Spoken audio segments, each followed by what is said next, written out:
All right. Sit rep for May 24th, 2025. We begin now with I used to always begin with negotiations, but I have to talk about the advancement of starvation today. The starvation deaths are reported to be in the hundreds now, and I'm sure they're much higher. There are thousands and thousands of children that are on the verge or reported to be on the verge of starvation. And the way that they report these things is that they report that they're on the verge, and that's it. You're not going to hear when they actually die, I don't think. They have a way of freezing the numbers, of undercounting the numbers of starvation deaths. I know if you followed the war, the Saudi US war on Yemen from 2015, you probably may have known or noticed that they did that. They sort of reached a certain number of casualties. I think it was in the tens of thousands, and then they just stopped talking about casualties. And it seems that way with Gaza too. They sort of froze the number of people who have been killed in bombing, and they also have frozen the number, or they are freezing and minimizing and kind of dribbling out the numbers killed by starvation. But starvation is the reality here. This is the main weapon of genocide historically. The Anglo-Americans used starvation. The German colonial um, administrations used starvation as their main weapon of genocide in Africa. And then they did the same thing in Europe with some of the same people. The Germans did, but the English did it in Ireland in the 1840s and all over the Americas. The Americans, of course, did it too. First Nations, Indigenous people, can pretty much continuously, and so this is their weapon. The hunger plan is what the Germans called it, and the um, the Israelis are announcing it fairly openly. Maybe some of you saw the opinion poll. I think about half of all Israelis want to kill all the Palestinians. About 80% of them want to expel them all. So someone, I think there's someone called Laura from Normal Island News. She had a tweet where she said, "Don't judge a whole country based on the beliefs of a psychotic majority." And I think that's about where we are with that. They're also killing prisoners. So they've killed 70 of the Palestinian prisoners in prisons since October 7th, 2023. And once again, for people who may not know this, and I know most of you do because you're on this channel, but some of you who are new may not know that the October 7th, 2023 raid by Hamas's armed wing was intended to take Israeli military prisoners for exchange for the thousands of Palestinian prisoners. And the Palestinian resistance came to the conclusion some time ago that the only way that these prisoners were not going to die in prison was if they were exchanged. They were not going to get due process by a racist, genocidal state. They were not going to get out by presenting evidence of their innocence to the Israeli maniacs who want to exterminate them. The whole population and the state and their laws is geared towards that goal now and almost nothing else. So if you want to know, if you want a piece of evidence in favor of that argument that the Palestinian resistance makes, that the only way to get their prisoners out of Israeli prisons is this way, the fact that the Israelis are killing prisoners in custody. Now they've killed 70 of them since October 7th, 2023, is a pretty strong argument. So is, I mean, the fact that they have the ability to take prisoners, Palestinian prisoners, is the problem because they are in the West Bank rearresting prisoners. They have Jenin and Tulkarm in particular under total siege. This has been the case for months, 4 months, 5 months now going on in Jenin, and they are rearresting prisoners that were freed under the prisoner exchange deal, the 2 rounds of prisoner exchange that have happened already over the course of this war. As far as negotiations are concerned, Israel has basically withdrawn from talks. They said earlier in the week that they were trying not to embarrass the Americans, although I'd say the Americans are pretty far beyond embarrassment at this point. But Hamas has said that the only reason the Israeli delegation is even in Doha, and they've left Doha. At the end of the week, they left Doha, but at the beginning of the week, Hamas said the only reason they are in Doha still was to deceive global public opinion. So going through the week in the West Bank, in the middle of the week, May 21st, Israeli soldiers tackled a very worthy opponent, a delegation of 25 diplomats trying to go to the West Bank. I don't know why they were trying to go to the West Bank. These diplomats are all from countries that support Israel, I think, and support genocide. So I'm not sure what they thought they were doing there, but they got shot at. Apparently, the Israelis apologized for the inconvenience of being shot at. The New York Times wrote something like, they wrote something like, Israeli soldiers, Israel shoots in the air to disperse diplomats, something like that. Something really amazing levels of absurdity. There it is. Israeli soldiers fire in air to disperse. Israeli soldiers fire in air to disperse Western diplomats in West Bank. The event in Jenin, in the Israeli-occupied West Bank, came amid rising tensions between Israel and its foreign partners. So they are foreign partners of Israel, and they are foreign partners of genocide and apartheid and occupation. And so I imagine if they haven't already, they will probably apologize for getting shot and probably for being in the area. So I guess from Israel's perspective, ultimately, it's more like I hope they've learned their lesson. Speaking of people who learned their lessons, Mahmoud Abbas went to Lebanon and made a joint statement with the Lebanese president, Aoun, that Lebanon will not be a launching pad for any attacks. As far as I could tell, they didn't say any attacks on who. Wonder any candidates for who they might be, whose safety they might be looking after, Mahmoud Abbas and the Lebanese president.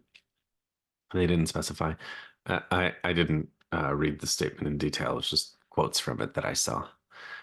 Completely unrelated, Israel did a pair of drone assassinations of civilians in the Lebanese towns of Yatar and Ain Bal, and an infantry force invaded North Lebanon. So they're still bombing Lebanon, killing people in Lebanon freely. And the president of Lebanon is assuring them that Lebanon will not be a launching pad for attacks. So similar posture to Syria.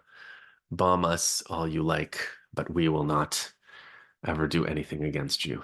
It seems to be the stance that Israel demands of everybody, and the Mahmoud Abbas and Joseph Aoun, I think that's his name. Michel Aoun? No, I don't know. Let me look it up. What's his first name? It's Joseph Aoun, yeah. So they are happy to oblige, as is Jolani in Syria. Okay, over to Gaza. So on May 12th, this was before the last sit rep, just after two sit reps ago, I suppose, the resistance in Shuja'i detonated a big GBU bomb on an Israeli vehicle. They filed their field report on the 19th, which is why I'm telling you about it now. On May 18th, there's a field report about their resistance hit Israeli forces with pre-planted barrel bombs in Al-Qarara, northeast of Khan Yunis. They watched the helicopter land to evacuate. May 19th, they hit a Merkava tank with an RPG. They watched it catch fire. On May 21st, the resistance hit Ashdod, Ascalon, Zikim, and Netiv Hasara with rockets.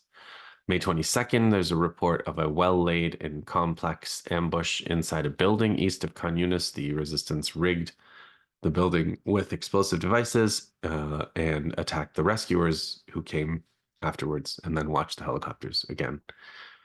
Meanwhile, Israel and Gaza, whose generals, as we mentioned in the last sit rep, have, and John mentioned it again in the Electronic Intifada live stream Thursday, the generals basically have on their resumes the names of all the hospitals they've attacked. That's how you get that's how you show your experience, your combat experience as an Israeli general now. And they're attacking the highly worthy target of Kamal Adwan Hospital right now. They've deployed the Nahal, Golani, and Kafir brigades, 5 other divisions. This is the largest deployment since the war began. And the open plan is to concentrate the Palestinians to southern Gaza. Um, One issue that I wanted to just mention briefly is the queues of people lining up for bread and the kind of riotous conditions around the minimal amounts of flour that are let in and people trying to get that, trying to get bread from the bakery. I don't show those. I think of all the images and videos that really like bring pleasure to the genocidal people in Israel and their followers here. I think that is like their favorite thing. That's probably their favorite thing is just to see these like desperate people for bread. So I think it's like as important as it is for people to know how dire the conditions are and the importance of trying to do everything that you can to um, stop this direct action, all the things that people are trying to do. I don't want to show those images. I don't anyway, people may have different ideas. If you disagree, you can tell me in the comments. But that particular kind of image, but there was one where they had a drone maybe last year or a year and a half ago where they had a drone of like all these people and it looked, it was like they really wanted them to look like insects, and they wanted that view like the Israelis are gods and they're looking down on the rest of us, or the people are just these mobs of people and they control them through food. Um, so that kind of that kind of sick pleasure is not something I want to give them, but again, the complexity of these images and sharing these images, I understand it because people do need to know and people need to see. So I don't know. Tell me what you guys think. Hamas issued a statement where they said, "We warn against the occupation's attempts to implement its plan to establish what resembles concentration camps in the southern areas of Gaza under the guise of aid. This is a rejected colonial scheme that will not succeed and will be met with the unwavering will of our people who reject humiliation and submission and who cling to their right to life, freedom, and dignity." The Palestinian armed factions also issued a statement where they said the Israeli operation, which is called Gideon's Chariots, the new ground invasion that's underway now, Gideon's Chariots will fail as previous attempts have failed. So let's go to Yemen.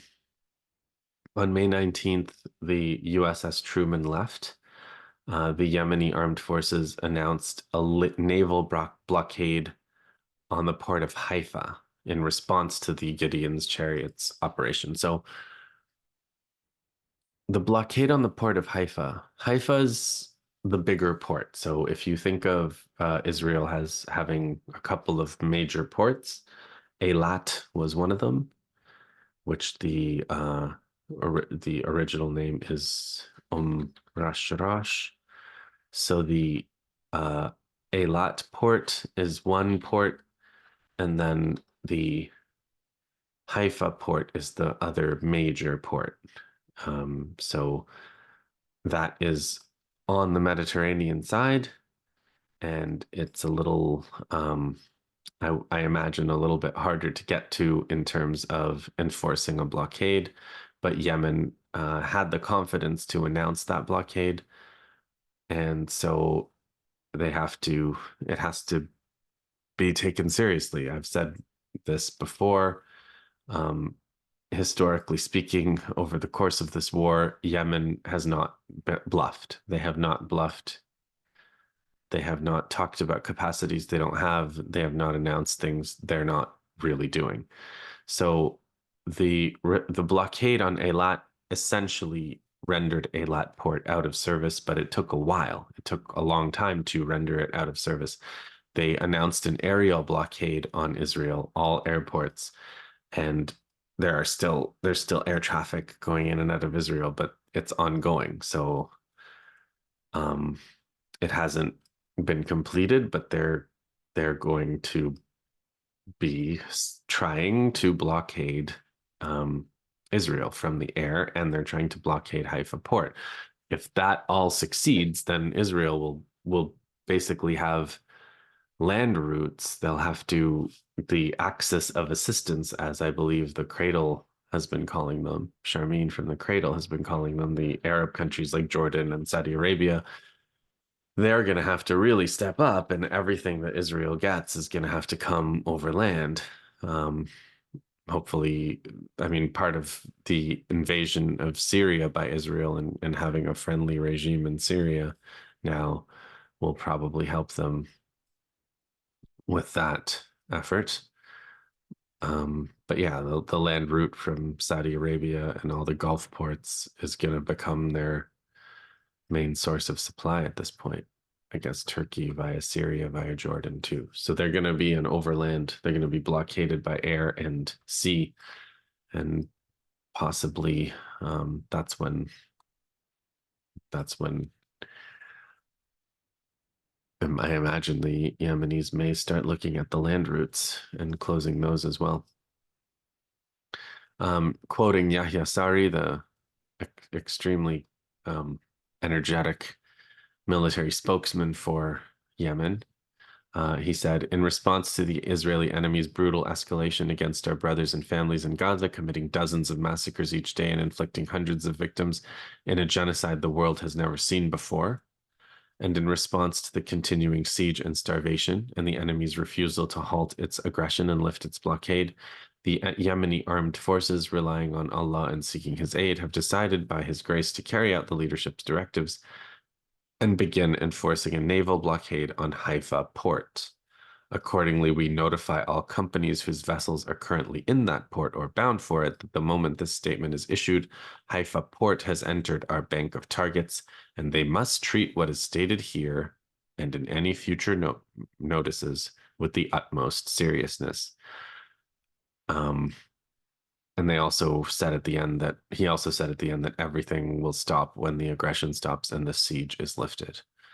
Now, for those who may believe that targeting Israeli ports is off limits, I would just say that Israel claims by themselves, without the US, I don't necessarily think that's true, but Israel claims to have done 22 raids on Hodeidah port this week.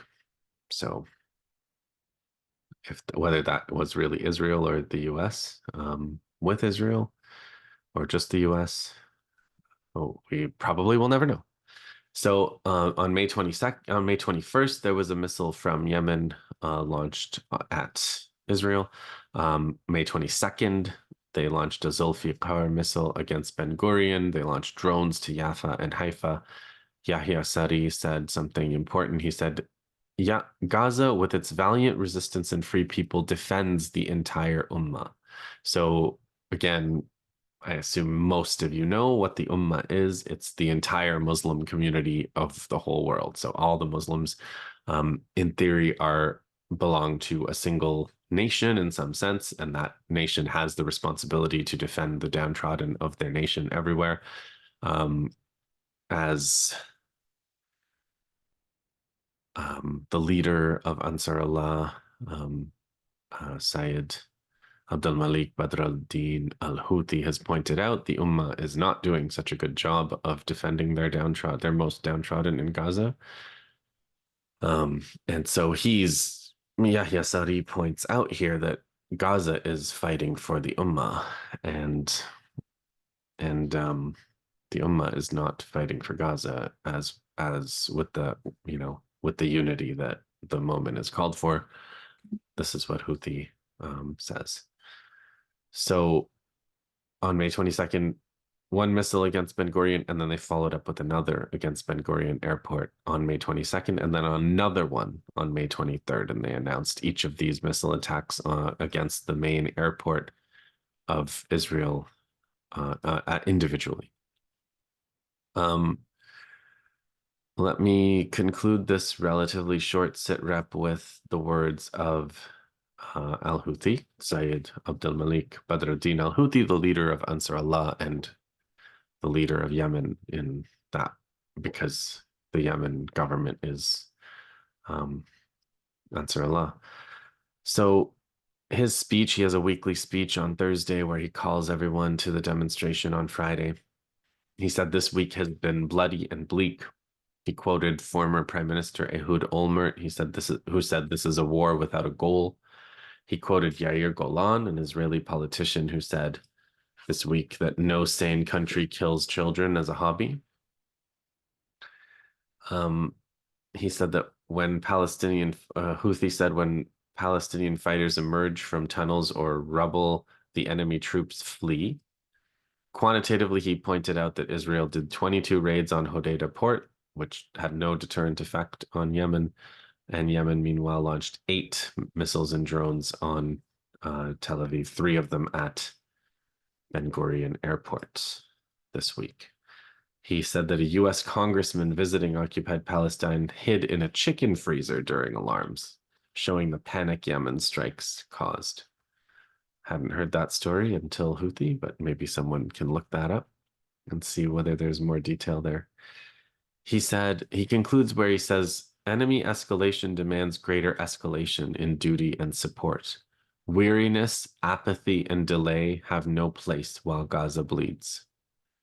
Scenes from Gaza are more powerful than any words and should awaken every conscience. Our stance, born of faith, morals, and honor, will never weaken or retreat. We remain ready for continued jihad until justice and liberation are achieved. That is Yemen's stance. And I think that is pretty much the only righteous position that a country could take under these circumstances. Weariness, apathy, and delay have no place while Gaza bleeds. That's it. That's it for this week, you guys. Hang in there. It's been bloody. It's been bleak. There's no end in sight. Whatever you can, the campaigns are there. Palestine Action is there. You have to support these campaigns, get as much money to people as you can, and whatever you can do to support direct actions of the kinds that Palestine Action is doing is those are the most strategic things we can do here. Until then, hang in there. We'll see you in a week.